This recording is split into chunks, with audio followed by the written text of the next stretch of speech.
I thank the Speaker. I thank Mr. Neugebauer for his service and that of his spouse and family, for they made my welcome to Congress so agreeable and so appropriate, and I have enjoyed my service Neugebauer on the House Financial Services Committee. You know, when I'm home, one of the most frequent questions I get is to describe the major changes that I've seen in Washington since my previous work on Capitol Hill and in the executive branch. And yes, now it's been more than 24 years since I served in the administration of George H.W. Bush from 1989 to 1993, 24 years, and 3 two-term presidents, 2 Democrats, 1 Republican. Anyone familiar with life in the Beltway would certainly see that the city's traffic has become unbearable, and the number of places to eat has really been improved in those 24 years. But tonight, I don't want to talk about the enrichment of life along the National Mall with new monuments to FDR and MLK and new visionary sites such as the Native American Museum and now our African American Museum. Instead, it's not urbanization or nightlife that's happened that I've noticed, that I talk about when I see my constituents, but it's really the changes I see in public policy as I wander back like Rip Van Winkle 20 years later to our nation's capital. The politics and productivity of the city are more stymied and less successful than in my experience in the executive branch led by George H.W. Bush, or even in my service as a legislative aide on the Senate Banking Committee staff back during the days of the first term of President Reagan. Tonight, I'd like to outline my thoughts on those biggest differences I've seen in our federal government. These include the size and complexity and the unmanageable nature of the administrative state, the growth and unreformed nature of our mandatory spending programs, the failure of the Congress to meet its most fundamental constitutional responsibilities. That is the oversight of the executive and the timely and thoughtful appropriations governed by the Appropriations Clause of our Constitution. At the end of this Rip Van Winkle overview, I will offer suggestions as to possible solutions to these challenges that we face in Washington. And while I'm a realist, I understand consensus is difficult in this city. And while sensitive, my remarks tonight will appeal, in my view, to both Democrats and Republicans about how do we have an effective federal government, one that honors our constitutional limitations, the best intentions of our founders, and demonstrates to the American people that their legislative and executive branches can work together for the long-term common good and the general welfare of this nation. Thomas Jefferson, author of the Declaration of Independence, does a splendid job in enumerating the significant grievances that the American colonists had against King George III. Among them, my favorite, of the facts submitted to a candid world. He, the king, has erected a multitude of new offices and sent hither a swarm of officers to harass our people and eat out their substance. When I'm visiting with our fellow citizens in the 7 counties of the 2nd Congressional District of Arkansas, our doctors and hospital administrators, people who own small businesses, community bankers, high school and elementary school teachers, university administrators, highway contractors, small-town mayors, inevitably the size, scope, and complexity of the paperwork, micromanagement, and intrusion of the administrative state dominates that conversation. And while other policy proposals, from the tax and policy ideas to funding the need for our needed federal programs, inevitably, every conversation ultimately returns to how management and employees believe they're no longer focused on their missions to increase sales, produce profits, grow their business, educate kids, operate on patients, make loans to entrepreneurs and successful businesses, and help expand the American dream. Instead, they're stuck in a world of 3-ring binders, CYA activities, and a morass of paperwork and documentation, all possibly well-intentioned. But the bottom line is they take people away from their core mission and core values, drive up costs, reduce availability of credit to consumers, drive up prices for consumers, and in many ways cause Americans to be cynical about their government. In a 2015 article on New York City's broken bureaucracy, Phil Howard decried the red tape jungle that doubles costs and postpones critical infrastructure projects in one of the greatest cities in the world. And this is a fundamental issue today because our President-elect Trump says that we need to invest more in infrastructure. But look at the dollar per mile of road paved when you look at the costs added by the bureaucracy.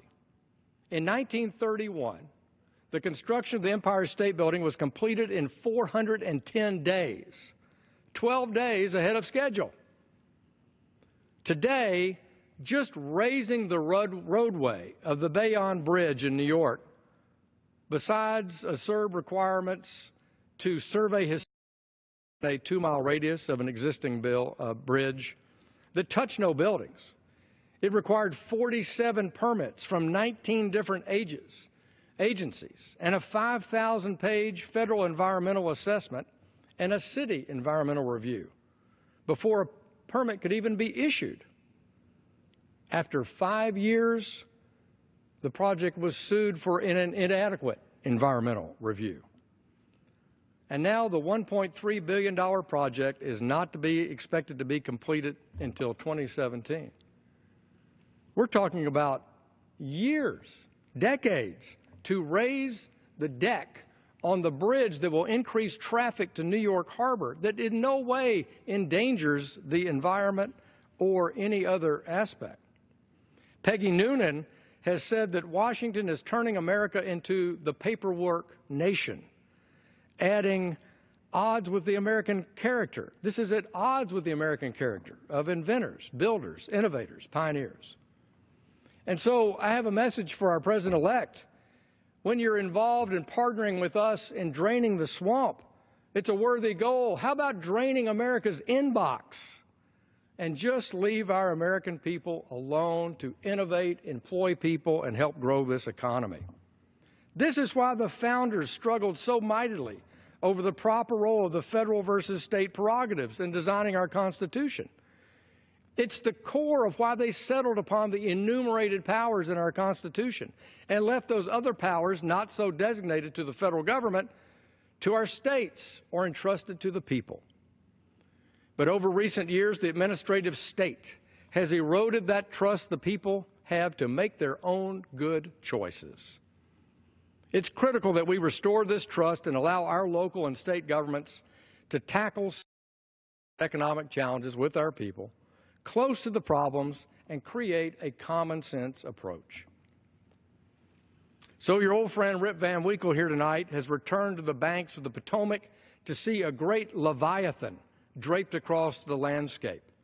Called the administrative state, this beast now reigns supreme, uncaring, tone-deaf, in its tentacles dedicated to one-size-fits-all edicts, and in many ways unresponsive even to the will of the people's representatives in the United States House and Senate. Phil Howard also, who I referenced a few minutes ago, wrote 2 great books that I encourage everyone in our country to read: The Death of Common Sense and The Rule of Nobody, which succinctly outlined the failures of this system that's been built up, calcified over the years, with no one in the system really responsible for asking, what's the right thing to do?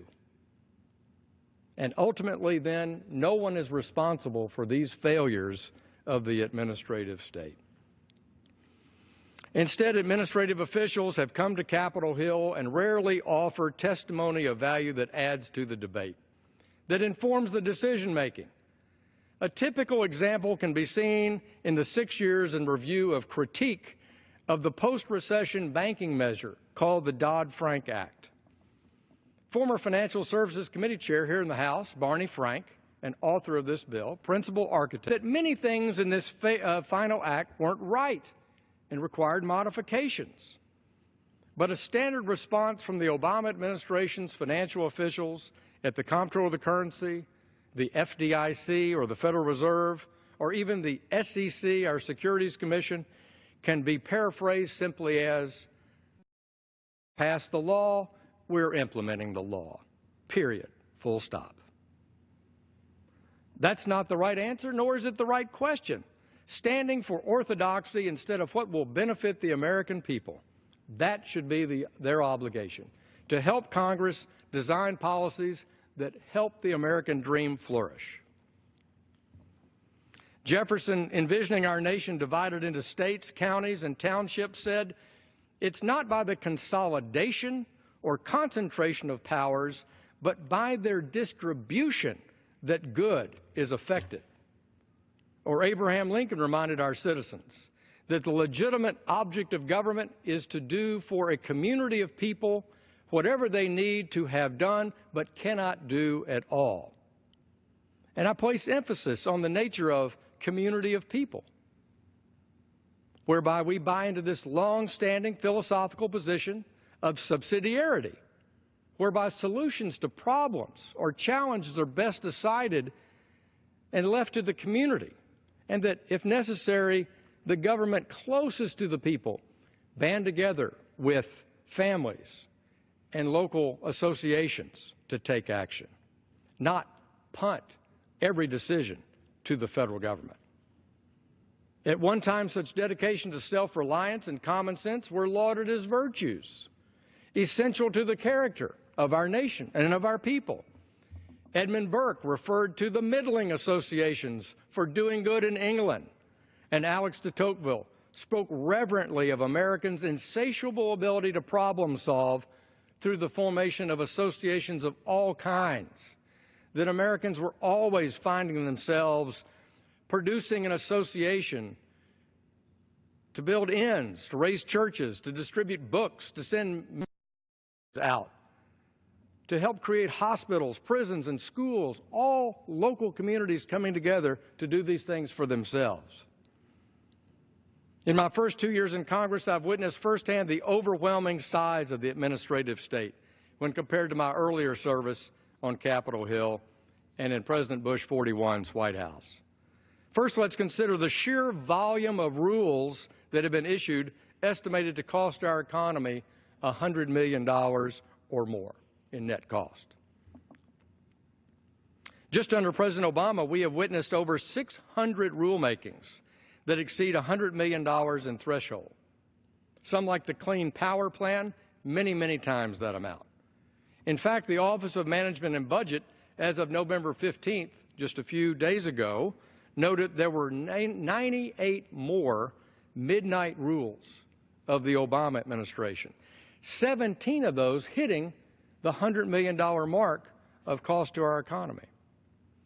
The Conservative American Action Forum has estimated that President Obama has imposed 40% more major rules than his predecessor, and that the overall cost of the Obama administration's regulations on the American people stands at $813 billion. Likewise, consider the longer term. This chart illustrates the scope of these rulemakings as well as the long-term trend in publication of new rulemakings in the Federal Register, where all the government's actions are published for public dissemination and review. But still more than the sheer number and cost of these rulemakings is how intrusive they've become in daily lives, or how duplicative they are of another rule that was never repealed. That's why I found it very appealing. President-elect Trump said, let's repeal rules before we make new ones. And I wrote him recently suggesting that he form a regulatory reform task force like President Reagan did and put Vice President Bush in charge of it to work with OMB and peel back this layer of duplicative, costly regulation. These costs hurt consumers and they hurt job creation. A mortgage application, a fundamental part of our American experience, across this nation for a first-time home buyer used to be about 100 pages. Now on it is about 500 pages. And I'd argue the consumer is not materially better informed or better off with these additional pages. Instead, we've just added duplicative paperwork because it looks better, but on reflection, is that consumer better off? Is our nation better off for that cost? Shouldn't these kinds of things use common sense? In 1994, I served on the Heritage Foundation's Advisory Council on Regulatory Reform. And 20 years ago, your old Rip Van Winkle friend here argued that the cost in 1994 of the federal regulatory system was nearly $1.6 trillion annually. And I compared it then to the personal income tax, what it raised, what we all contribute, of about $1.2 trillion in 1994 dollars. The everyday government involvement in hardworking Americans' lives has only grown over those past 2 decades. And the Competitive Enterprise Institute's across-the-board cost estimate now for federal regulations, including the impact of the Obama administration, is nearly at $1.9 trillion per year, exceeding the cost of the individual income tax system and corporate tax revenues, and quickly approaching, are you seated? Quickly approaching the entire amount of corporate pre-tax profits. The regulatory regime of the federal government is not just vast and costly, it's unnecessarily intrusive. In Arkansas, we've seen agency regulations have devastating effects on our farmers, our small businesses, nonprofits, schools, colleges, universities, and state agencies. No one is immune from the Leviathan's overreach.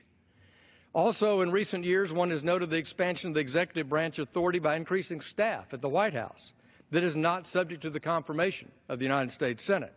When President Reagan had appointed one czar to work on drugs in the White House, President Obama has appointed 44 czars, with 35 of those not requiring confirmation by the United States Senate.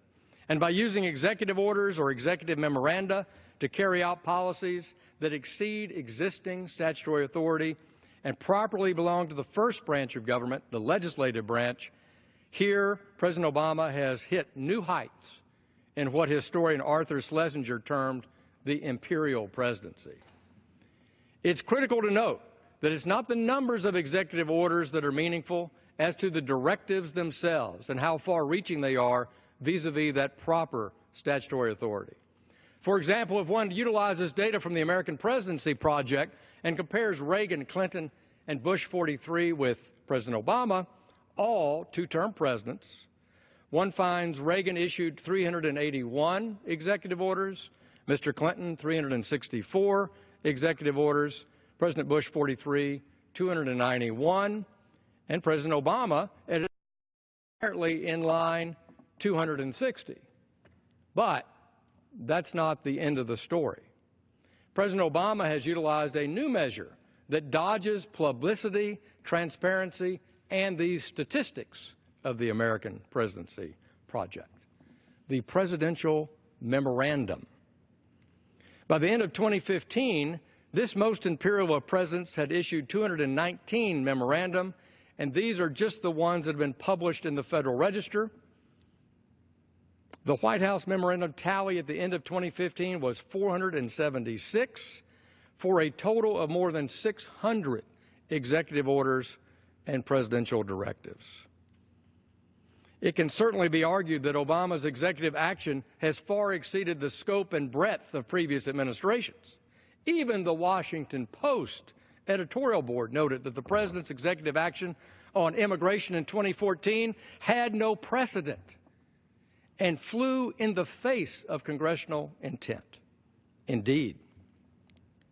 And the federal courts, too, have recognized the excess of this administration with their blocking of the president's 2014 executive order on immigration, their nationwide injunctions on the Department of Labor's overtime rule, and injunctions on the EPA's Waters of the United States rule, and finally, the current legal battle over the Clean Power. So while I have certainly seen in my 2 decades of being out of the Potomac arena a growing trend of the administrative state by way of executive actions that skirt the Administrative Procedures Act and public comment, this administration has also aggressively attempted to avoid publicity, vetted rulemaking by something even, in my judgment, more nefarious to constitutional freedoms, and that's creating regulation by enforcement action. In my first 2 years in Congress, this has happened at the Securities and Exchange Commission and the Department of Justice, and clearly skirts the statutory traditions of the United States and the role of the Administrative Procedures Act. One of the economically chilling issues related to this contains the use of settlement trust funds, whereby the Department of Justice or other agencies of government choose to settle federal civil actions against companies or individuals through a settlement procedure as opposed to going to trial, and then assess a major monetary penalty, which instead of being paid to the victims, is paid to politically favored interest groups. These activists, in turn, bring more lawsuits to feather their own nests, and if this isn't crony coercion, with its pernicious effect on the economy and a chilling effect on all innovation and economic growth, I don't know what is. And it's certainly not in keeping with 70 years, 80 years of tradition under the Administrative Procedures Act. My former colleague and White House counsel to President Bush 41, Ambassador Boyden Gray, stated it in his testimony before our House Financial Services Committee about the dangers of an executive with access to the Treasury. And that's clearly what these slush funds are. The need to ensure separation of powers and power of the purse are firmly in the hands of Congress, not the executive. And Mr. Gray stated, every other constitutional power runs into the appropriations power. And throughout our history, presidents have consistently endeavored to seize the appropriations powers from Congress. This is where you get into the that our founders anticipated. Federalist 51, when one branch of government gets too big for their britches, it needs to be countered by another branch of government. So this overreach by the executive needs to be responded to by the first branch, the legislative branch, and make sure that we, in fact, consistently authorize and our appropriation responsibility. To close this discussion of the administrative state, let's consider a primary example of growth in the state where Congress does not have an opportunity to safeguard its legislative and appropriations and oversight responsibility. People's Exhibit A, the Consumer Financial Protection Board. In the Dodd-Frank Act I mentioned a few minutes ago, in my view, the Congress mistakenly created a funding source for the CFPB not subject to the appropriations that are actually, instead, it's a fixed amount of income out of the Federal Reserve System, hidden away from Congress's oversight, that normally would be paid directly to the Treasury, instead is diverted to the CFPB, and it gives an agency independence like you can't see anywhere else. It's a violation, in my view, of our appropriations responsibility. The director can't be fired, so it's a violation of our oversight responsibility.